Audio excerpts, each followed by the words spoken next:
परिस्थितियां आए, विषम परिस्थितियां कितनी भी आए, पर कभी मैं सत्य से पीछे हटू नहीं, बस यही विधि है। बड़े भैया ने ये मांग लिया।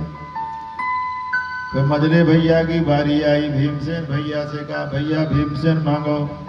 भीमसेन बोले गोपाल मेरी तो बड़ी बदनामी होती है, लोग हमें भोजन भट्ट कहते हैं। हाँ, भीमसेन जब खाते थे तो आंख बंद करके खाते थे, आंख मुंदली और लगे खाने का, जबकि भोजन करने का नियम आंख बंद करने का नहीं है।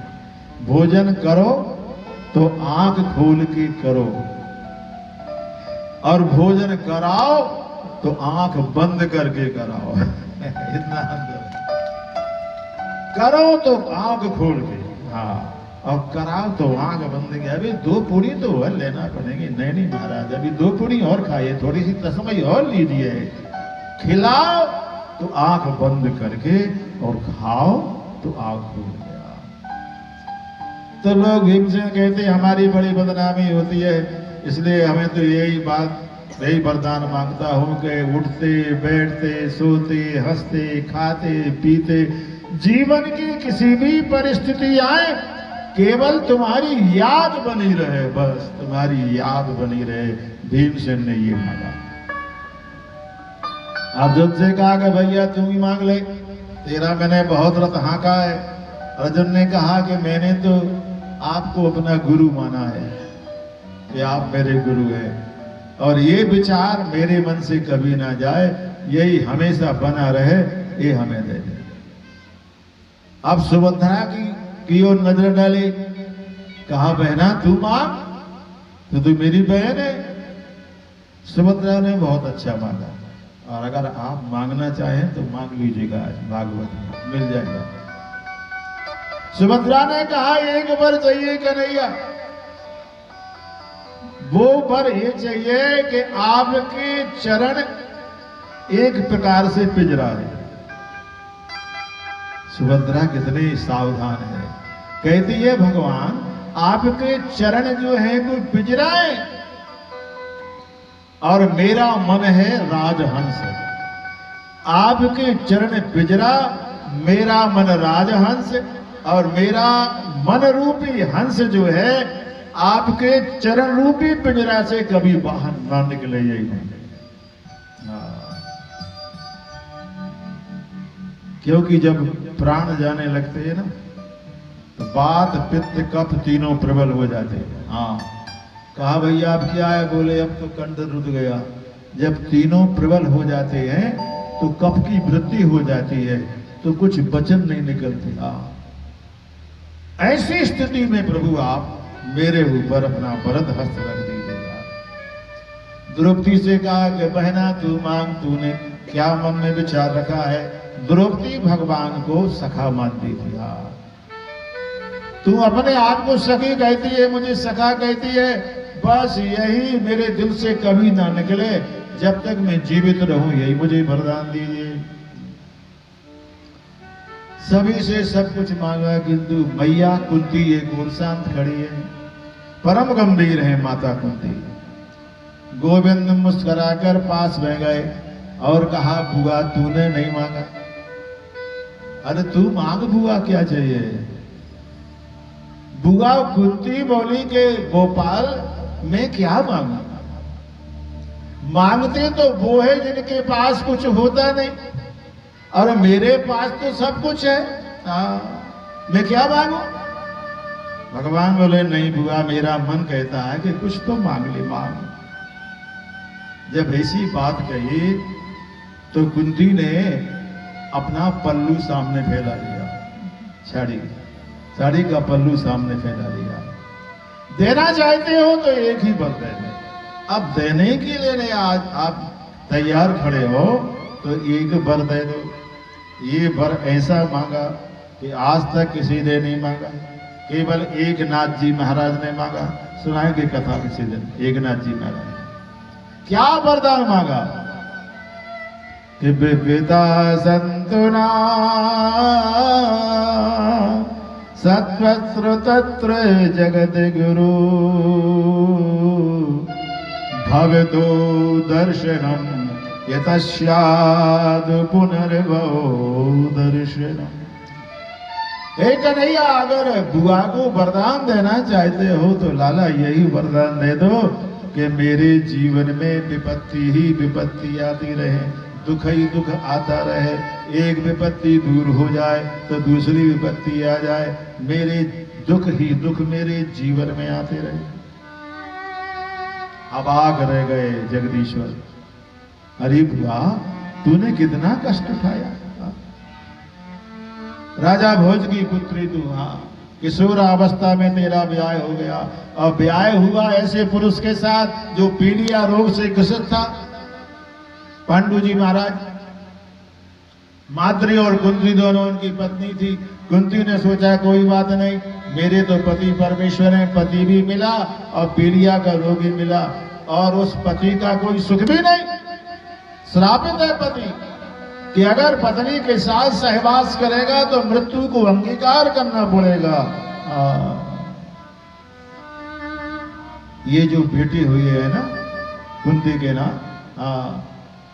ये धर्मराज की कृपा से युधिष्ठिर जी महाराज हुए, और इंद्र की कृपा से अर्जुन हुए, पवन देव की कृपा से भीमसेन हुए, और माद्री इनकी सौत थी। तो सुख से व्यतीत हो गई युवा अवस्था में ही कुंती।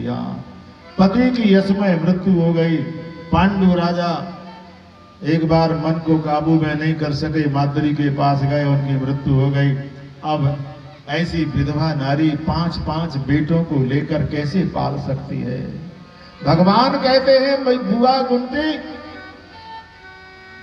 24 घंटे तुमने अपने 5 बेटों का पालन पोषण किया, अब तो सुख की घड़ी आ गई है, तेरा बड़ा बेटा सम्राट बन गया है और अब दुख मांग रही है। कुंती कहती है, गम समान भोजन नहीं। बहुत सुंदर बात है प्यारी, एक संत ने कही कि गम समान भोजन नहीं, जो कोई गम को खाए, अम्बरीश गम खा गए दुर्वासा। विपत्ति को विपत्ति नहीं कह सकते प्यारे। एक मिनट भगवान का चिंतन न हो वो विपत्ति है। निरंतर हो गए भगवान, कुछ नहीं। भागवत में लिखा ही नहीं कि भगवान ने कुंती को दुख दिया क्या नहीं दिया। भगवान के अश्रु भर आए, नेत्रों के कमल नयन नेत्रों से 2 बिंदु तड़क पड़े भगवान की। बुआ, अब हम नहीं जाएंगे, अब मथुरा नहीं जाएंगे, रुकेंगे आज। रुक गए भगवान, सब प्रसन्न हो गए। 5 पांडव, उत्तरा सुभद्रा सब प्रसन्न हो गई, आज भैया नहीं जाएंगे, आज रुकेंगे। परंतु भगवान के रुकने का राज है। भगवान इसलिए रुके कि बाण गंगा के किनारे दादा भीष्म बाणों की शेष सैया पर पड़े हुए हैं, उनका भी कल्याण करना है। सुबह हुई, भगवान ने कहा कि चलो दादा भीष्म के दर्शन कर आए। चल दिए 5 पांडवों को, द्रौपदी को लेकर के भगवान बाण गंगा के किनारे, जहां बाणों की सेज पर दादा भीष्म लेटे हुए हैं। धन्य है इनका चरित्र। एक एक रोम में एक एक बाण विधा हुआ, रक्त की धार बह रही है। जब इतने बाण लगे, सिर लटक गया दादा भीष्म का, तो दादा भीष्म ने अर्जुन को पुकारा, अर्जुन इधर आओ। अर्जुन दौड़े दौड़े आए, दोनों हाथ छोड़ लिए, नेत्रों से अश्रु धारा बह रही है। अर्जुन के दादा भीष्म ने कहा, पुत्र क्यों रो रहा है? मेरी इच्छा से हुआ है, एक काम और कर बेटा। कहा दादा क्या? बोले मेरा सिर लटक रहा है। 2-4 तीक्ष्ण बाण और चला और मेरे मस्तक में फोड़ दे ताकि मुझे सिरहाना हो जाए। रोते रोते अर्जुन ने 5 बाण छोड़े, दादा भीष्म के मस्तक को फोड़कर सिरहाना बना दिया। दादा भीष्म लेटे हुए हैं। और पांचों पांडवों को लेकर के भगवान दादा भीष्म के सामने आए और जो ही भगवान का दर्शन किया तो ही दादा भीष्म ने कहा तत्तिष्ठामि, खड़े रहो भगवान, हिलना नहीं आप। इसीलिए कहा कि आप हिल जाएंगे तो आपका दर्शन नहीं मिलेगा। मुझमें सामर्थ्य नहीं, मैं सिर घुमा नहीं सकता हूं, और आप मेरे नेत्रों का विषय बन के सामने खड़े हैं तो मैं आपका दर्शन कर सकता हूं प्रभु, ऐसे खड़े रहो। ऐसा आदेश भक्त ही भगवान को दे सकता है कि खड़े रहो। पुंडरीक माता पिता की सेवा करता था, भगवान को नहीं ध्याता था। माता पिता के पांव दाबना, माता पिता को भोजन कराना, माता पिता के स्नान करना। एक दिवस भगवान प्रसन्न हो गए। माता पिता के पांव दबा रहा है कमरे में और भगवान आ गए। अरे पुंडलीक, बाहर निकलो, कौन है आप? हम भगवान हैं। भगवान है, क्यों आए हो? बोले दर्शन देने आए हैं। बोले महाराज तो आपको रुकना पड़ेगा। क्यों रुके पुंडलीक? इसलिए रुके कि अभी हमारे भगवान की अभी आंखें बंद हुई हैं, सोने को जा रहे हैं। जब हमारे भगवान सो जाएंगे तो हम भगवान आपका दर्शन करेंगे। माता पिता भगवान। तो कुंडली, मैं कैसे यहां बैठने के लिए कुछ भेज, कहां बैठ जाऊं? तो चारपाई के नीचे एक ईंट का टुकड़ा पड़ा था तो उठा के फेंक दिया। कहा महाराज इस पर खड़े रहो। आप मेरे प्रभु उस ईंट के टुकड़े पर खड़े हो गए और पुंडलीक माता पिता के पांव दबा रहा है। पिताजी ने कहा बेटा किससे बात कर रहा था? कुछ नहीं पिताजी, आप सहन करिए। नहीं बताएं। बोले भगवान आए। बोले भगवान आए? आज तू भगवान के दर्शनों को नहीं गया? पुंडलीक ने कहा कैसे जाऊं, मेरे तो भगवान आप हैं। पिताजी ने कहा बेटी धन्य हो गया, तेरी मातृ पितृ भक्ति के द्वारा आज मुझे भी भगवान के दर्शन हो गए। और फिर माता पिता सहित पुंडलीक ने भगवान गौरांग के दर्शन किए। तो माता पिता की सेवा होना चाहिए, कैसे भी हो। उनकी आज्ञा का परिपालन कभी निषेध ना हो, कभी ना निकले। अगर आप माता पिता की सेवा करते रहेंगे, भगवान को मत नहलाएं, ना भगवान के मंदिर में जाएं, आप संसार सागर से पार हो जाएंगे। केवल माता पिता की सेवा। इसलिए सदैव अपने जीवन में जो रिश्ते बताए हैं उन रिश्तों का परिपालन करना चाहिए प्यारे। और घर में जो धन है उस धन को भी धर्म में खर्च करिए आप। एक बहुत गहरा कुआं है, खूब गहरा कुआं, खूब अथाह जल भरा है उसमें। उस कुएं से जल खींचना बंद कर दें आप, बिल्कुल जल बाहर ना निकालें। 10 वर्ष तक उस कुएं में से एक बाल्टी भी जल ना निकालें, पानी ऐसे ही पड़े रहने दो। और 10 वर्ष बाद जब कुएं के पास जाएंगे और जब पानी खींचेंगे तो वो पानी पीने योग्य नहीं रहेगा, उसमें दुर्गंध आ जाएगी। ऐसे ही प्यारी संपत्ति है आपकी, जो संपत्ति है उसमें से कुछ दान धर्म भगवत कार्य में होना चाहिए। और नित्य भगवान का भजन, भजन श्याम सुंदर का करते रहोगे, संसार सागर से तरते रहोगे। श्याम सुंदर का करते रहोगे,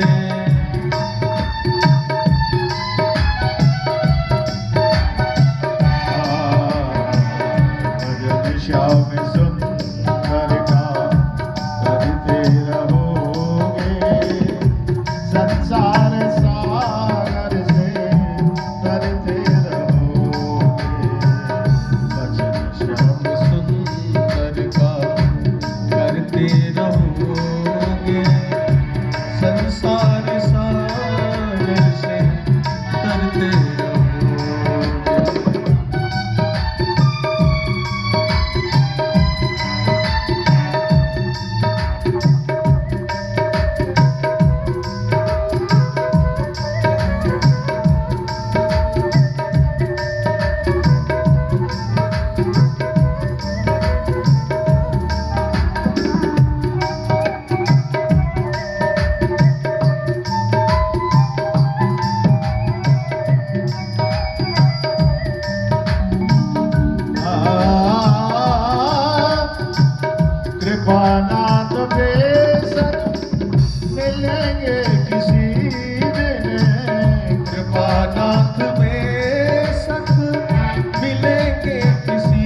पथ से, सत्संग पथ से गुजरते रहोगे।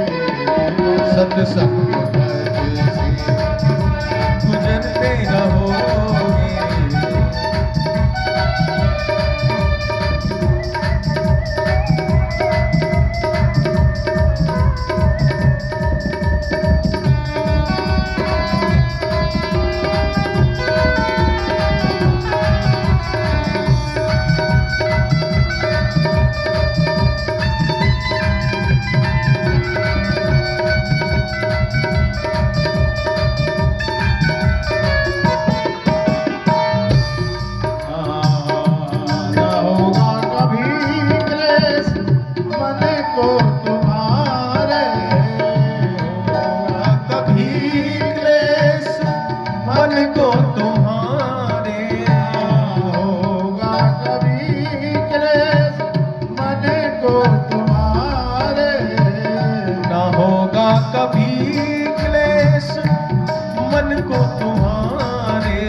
बहुत आवश्यक है, ध्यान दीजिए।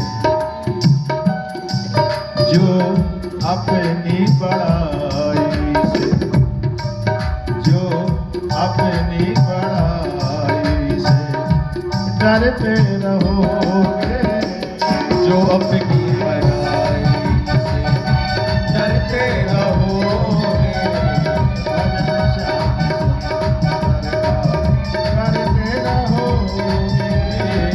भजन श्याम सुंदर का करते रहोगे। संसार सागर से करते रहोगे। संसार सागर से करते रहोगे। भजन श्याम सुंदर का। बोलिए वृंदावन बिहारी लाल की। दादा भीष्म गणों की सेज पर लेटे हुए हैं। हाँ, पांचों पांडव खड़े हुए, द्रौपदी खड़ी हुए, भगवान दादा भीष्म के नेत्रों का विषय बन के खड़े हुए। दादा, ये पांडव आए हैं आपसे राजधर्म सीखने। अतिथि धर्म क्या होता है माताएं जानती है। आपके घर में कोई भी आ जाए, अतिथि जिसकी कोई डेट नहीं, वो नहीं कि फोन किया कि परसों आ रहा है, वो अतिथि नहीं है। आप चूल्हे के पास बैठी हैं, खाना बना रही हैं, दरवाजे में आवाज आई, जय सिया राम भाई लाओ, वो अतिथि है। हाँ, उसका कोई टाइम नहीं, ना उसने पहले कहा है कि हम आएंगे, वो अतिथि है। तो उसको खाली हाथ नहीं लौटाना। जो भी घर में हो, द्रव्य हो, अन्नदान हो, जो कुछ हो उसकी झोली में डाल देना। और नहीं देंगे तो उसका कुछ नहीं बिगड़ेगा, आपका बिगड़ेगा। क्या बिगड़ेगा? क्या आपका पुण्य छीन के ले जाएगा। आपका पुण्य जो है वो छीन के ले जाएगा कि चलो तुम्हारा पुण्य मुझे मिल गया। इसीलिए अपने पुण्य को संचित करिए अतिथि धर्म के द्वारा। तो अतिथि धर्म का उपदेश भी दिया है दादा भीष्म ने, राजनीति भी बताई है और राजनीति बताई है और कहा है कि एक बात और है, हे युधिष्ठिर जी महाराज, कभी जीवन में पाप की स्थिति आ जाए तो पाप करना नहीं। पाप करने की तो बात छोड़ दीजिए, पाप को कभी देखना भी नहीं, पाप को कभी देखना ही नहीं। इतना कहना था दादा भीष्म का कि द्रौपदी को बड़ी जोर से हंसी आ गई, बड़ी जोर से खिलखिला के हंस पड़ी द्रौपदी। बड़े बूढ़ों के सामने नारियां हंसे तो एक आश्चर्यजनक बात हो जाती है। दादा भीष्म ने कहा, बेटी क्यों हंसी? जो कुलवती नारी होती है वे बिना कारण कभी नहीं हंसती। उनकी हंसी में कुछ ना कुछ कारण छिपा हुआ होता है, इसलिए तुम्हें बताना ही होगा कि तुम्हें हंसी क्यों आई। मैं इस कुंठा को लेकर के मरना नहीं चाहता। बताओ द्रौपदी क्यों हंसी? द्रौपदी ने दोनों हाथ जोड़े कहा, दादा आज बड़ा भारी ज्ञान का उपदेश कर रहे हैं, आंखों के सामने पाप होता देखना महापाप है, परंतु पितामह महापाप आपने क्यों किया? जब भरी सभा में दुष्ट दुशासन जब मुझे खींचकर लाया, मेरी साड़ी को खींचकर निवस्त्र करने लगा, उस समय आप दुशासन को आदेशित कर देते तो दुशासन की क्या मजाल थी कि मेरे वस्त्र को पकड़ सकता। जब पांचों पांडव जुए में हार गए तो मुझे दांव पर लगाने का कोई अधिकार नहीं था। पांडव जब स्वयं हार चुके तो मुझ पर दांव लगाने का कोई उनका अधिकार नहीं था। मेरे वस्त्र को खींचने पर आपने सिर नीचा कर लिया था, आपने सिर नीचा कर लिया। एक ललकार लगा देते दुशासन छोड़ द्रौपदी को, तो क्या मजाल थी दुशासन की कि मेरे वस्त्र को पकड़ सकता। वो तो मेरे गोविंद की कृपा रही, मेरे द्वारकाधीश की कृपा रही। हे दादा, मैं सबसे पहले आपके सामने हाथ जोड़कर खड़ी हुई थी कि मैं रजस्वला हूं, और रजस्वला नारी को भरी सभा में लाने का अधिकार किसे है? निर्वस्त्र करने का अधिकार किसे है? जब मेरे पांचों पति जुए में हार चुके तो मुझे दांव पर लगाने का कोई अधिकार नहीं है।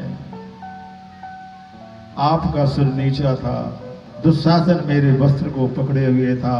मैंने सबसे निवेदन किया, बार बार प्रार्थना की, किंतु किसी ने भी यही नहीं कहा कि दुशासन द्रौपदी के वस्त्र को छोड़ दो। दादा, तुम हमको उपदेश दे रहे हो, पाप आंखों से देखना पाप है।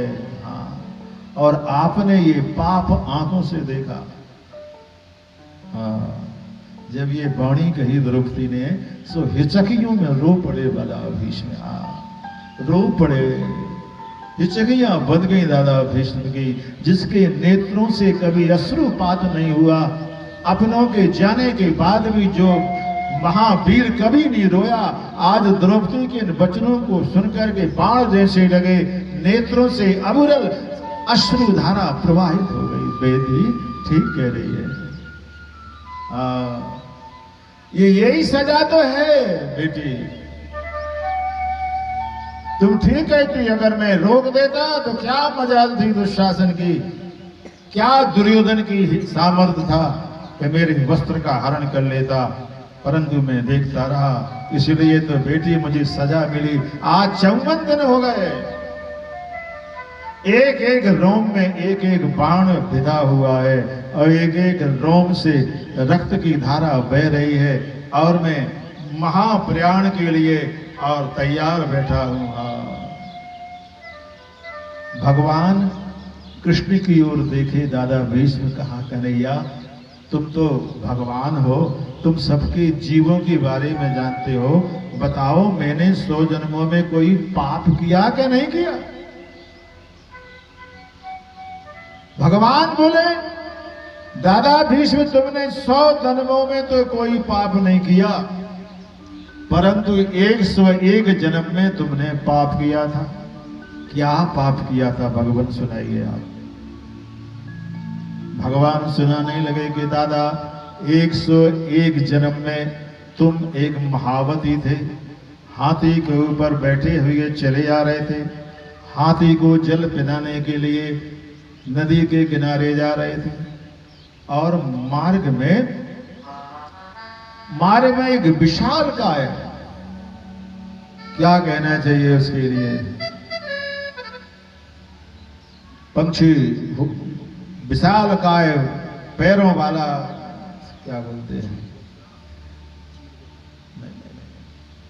विश्वरा कहते हैं, और उसके रूप में जो होता है बड़े भाव होते हैं, वह रूप लेकर के और सामने हाथी के सामने आया तो हाथी बिदक गया। हाथी ने उस स्वरूप को देखा तो बिदक गया, तो सारथी बने तुम बैठे थे तुमने अंकुश फेंक करके उसको छेद दिया, उस जीव को, और छेद करके और संपा फनी के पत्तों पर फेंक दिया, और संपा फनी के पत्तों पे वह जीव लटक गया, छिद गया, और तुम आराम से हाथी को जल पिलाने के लिए चले गए। वह जीव 56 दिन तक उन संपा फनी के कांटों में उलझा रहा, और 56 दिन बाद उसकी मौत हुई। सो हे दादा भीष्म, 56 दिन तक तुम बाणों की नोक पर फंसे रहे, और अब तुम्हारे महाप्रयाण का समय है। दादा भीष्म बोले कि हमें क्या डर की बात है, सारे संसार का परिपालन करने वाले, सारे संसार का अभ्युदय करने वाले भगवान जब आप मेरे सम्मुख हो तो हमें डर की बात क्या। अब तो हम आपकी शरण में आ बैठे हैं। शरण हरि की अब आ बैठे, शरण हरि की अब आ बैठे, जो होगा देखा जाएगा। शरण हरि की अब आ बैठे, जो होगा देखा जाएगा। शरण हरि की अब आ बैठे, जो होगा देखा जाएगा। शरण हरि की अब आ बैठे, जो होगा देखा जाएगा।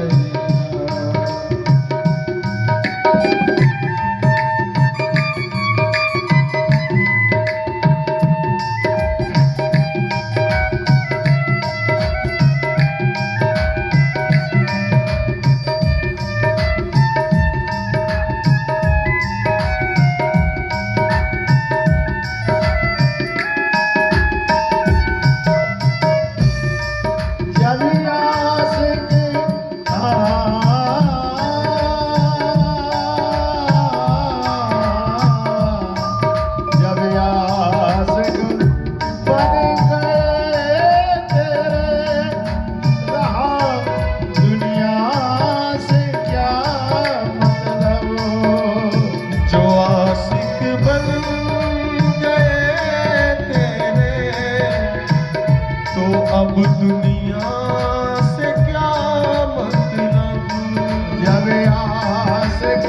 जब आशिक बन गए तेरे, रहा दुनिया से क्या मतलब। जो आशिक बन गए तेरे, तो अब दुनिया से क्या मतलब।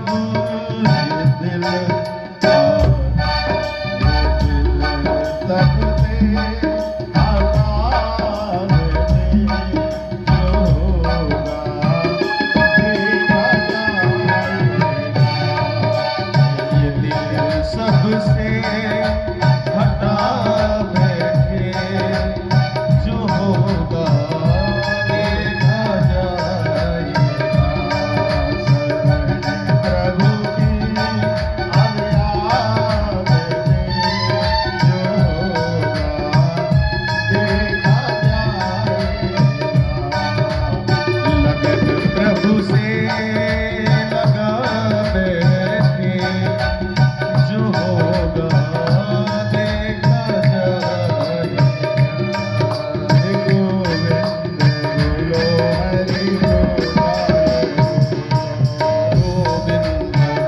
हरि गोविंद,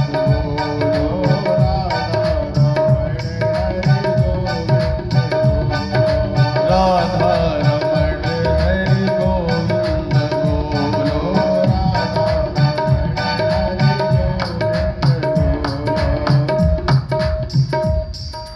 राधा रमण हरि गोविंद बोलो।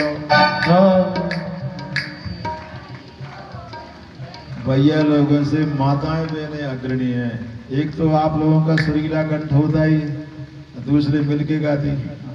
भैया लोग भी गाएं, सभी लोग गाएं।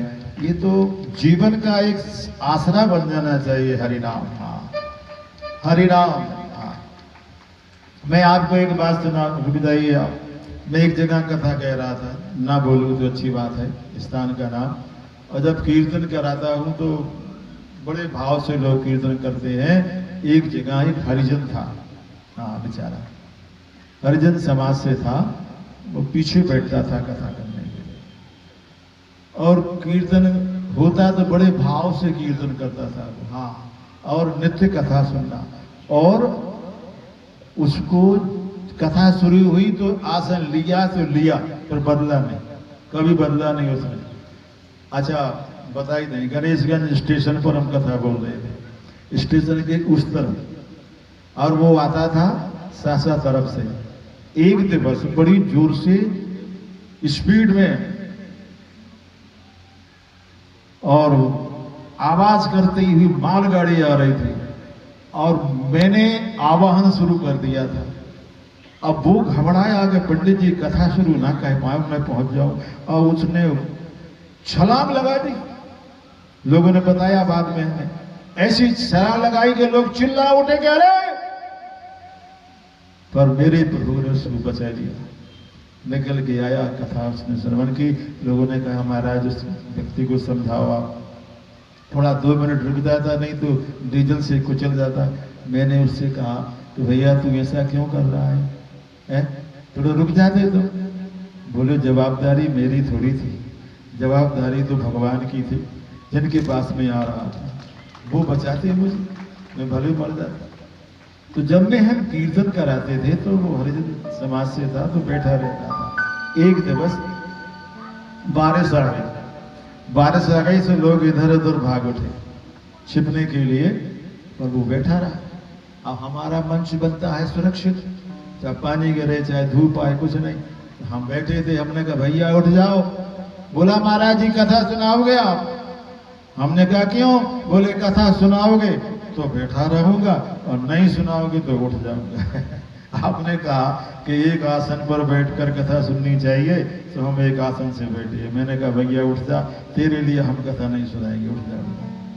तो पता नहीं आप लोगों में से कौन भक्त है, कौन भगवान का लाडला है, कौन भगवान का प्यारा है, कोई पता थोड़ी है।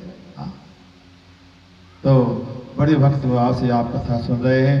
तो अब जो दादा भीष्म ने, आइए कथा पर आ जाए। दादा भीष्म ने कहा कि भगवान अब तो हम आपकी शरण में आ गए हैं, और 101 जन्म की कथा भी सुनाई।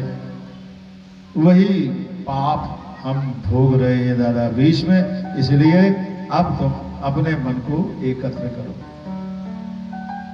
मेरा दर्शन पाना चाहे तो मैं तुम्हारे सामने खड़ा हुआ